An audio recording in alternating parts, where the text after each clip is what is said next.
So in this lecture segment, we're going to tackle stage 4 of aerobic respiration.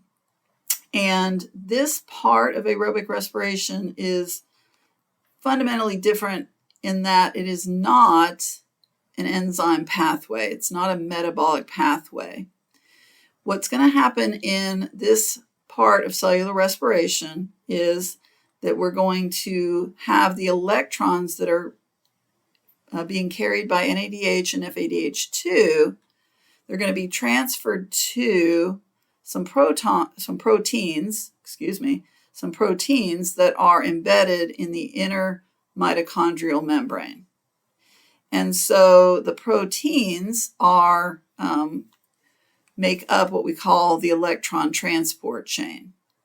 And these proteins also can carry electrons. So we have the NAD and H and the FADH carrying electrons. Those are not proteins, but they are electron carriers. The proteins can also carry electrons. And these proteins are transmembrane proteins in the inner mitochondrial membrane. And we call them the electron transport chain. So it's a series of transmembrane proteins that are going to carry electrons as well. So the electrons are going to come from the NADH and the FADH2. Remember, those are like little pickup trucks. They have electrons. And now the NADH and the FADH2 are going to hand those off. They're going to transfer those electrons to the proteins that are part of the electron transport chain, the proteins that are embedded in the inner mitochondrial membrane. And these protein complexes really do two things at once. They are going to transfer electrons. They're going to pass electrons. And so we say electrons are transferred. But they're also going to act as carrier proteins to perform an active transport across the membrane. So each of these transmembrane proteins that we call the electron transport chain collectively have two jobs. One is to pass electrons along, but the other is to move protons across the mitochondrial membrane, the inner mitochondrial membrane, against the gradient.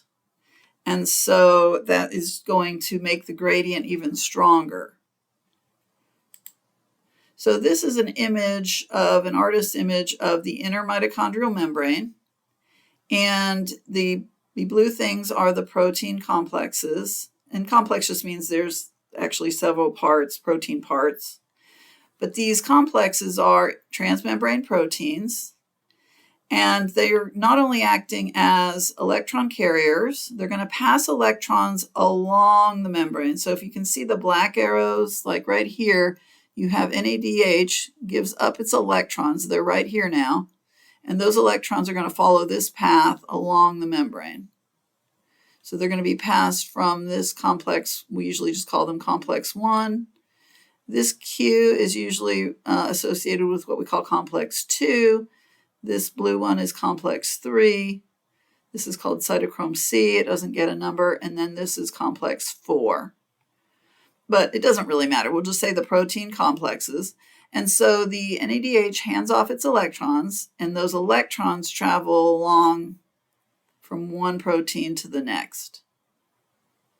And so once those electrons get to complex 4, they no longer have energy, and there's going to be at complex 4 a final electron acceptor, and you can see him right here. We talked about him earlier. That's oxygen. So oxygen is going to be the final electron acceptor, and when oxygen picks up those two electrons here, inadvertently he turns himself into water. So these two electrons plus the oxygen plus 2 hydrogen ions that are just in the aqueous solution come together and make a water molecule.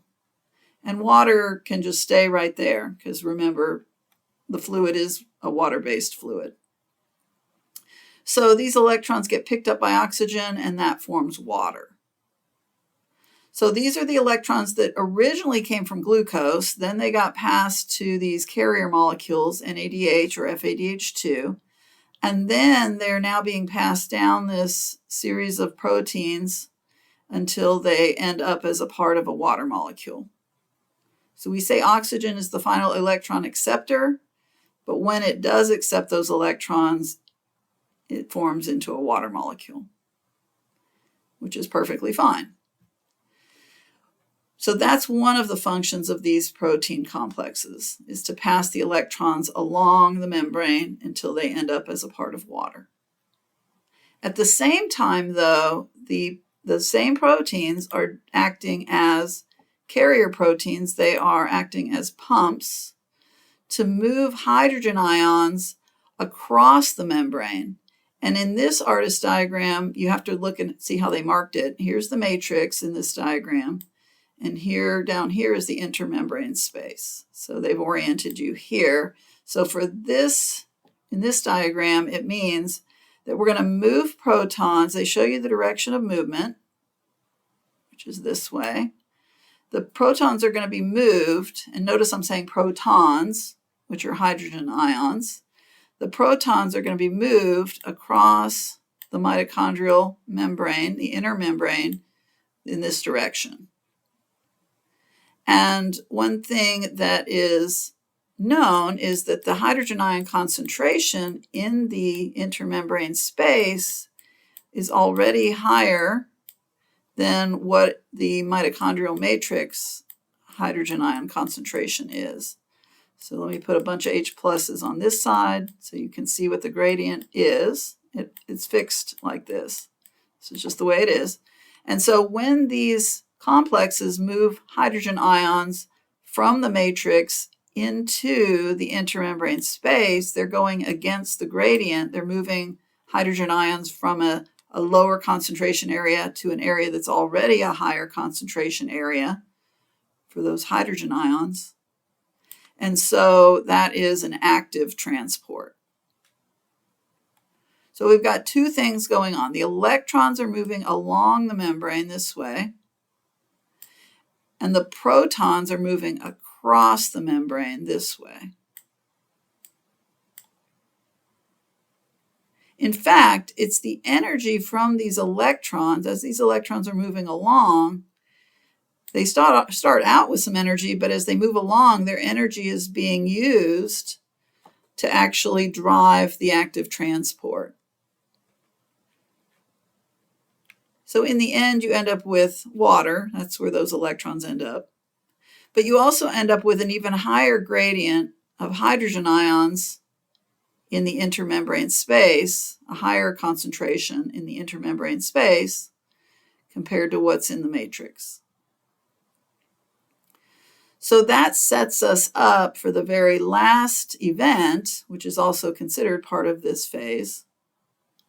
All of these hydrogen ions that have been moved into this intermembrane space, this very high concentration of hydrogen ions, is then allowed to flow back across the membrane, back into the matrix, through a channel protein called ATP synthase.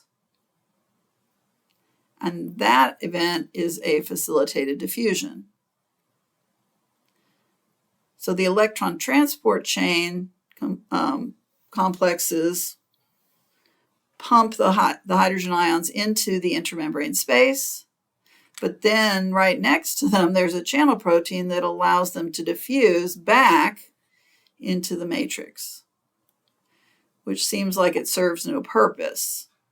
But in fact it does, because as these hydrogen ions, these protons,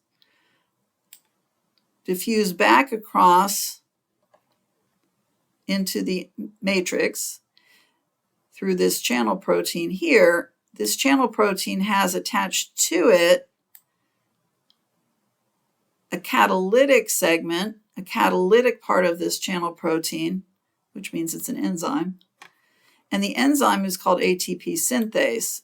So as the hydrogen ions go through this channel, they turn, there's a rotation, a spinning that is caused, a spinning of this catalytic component. Actually, I think it's this part that spins, but in any case, there's a spinning of almost like a little turbine inside the cell, and that acts to generate ATP. So this molecule here is called ATP synthase. It contains two components, two parts in this protein. One is a channel across the membrane that allows the diffusion of hydrogen ions back into the mitochondrial matrix. But when that happens, it creates the some kinetic energy which can be harnessed to make ATP. And so all of this is like a little tiny machine. You can see that there's a lot of moving parts, quite literally. And all together, what this does is it generates a large amount of ATP. So we've already generated in the first 3 stages of respiration, we were able to generate, we said 4 ATP. But in this phase, we're going to get, another big, actually a really big payoff. And, we can try to put a number to it. I said in the 30 range.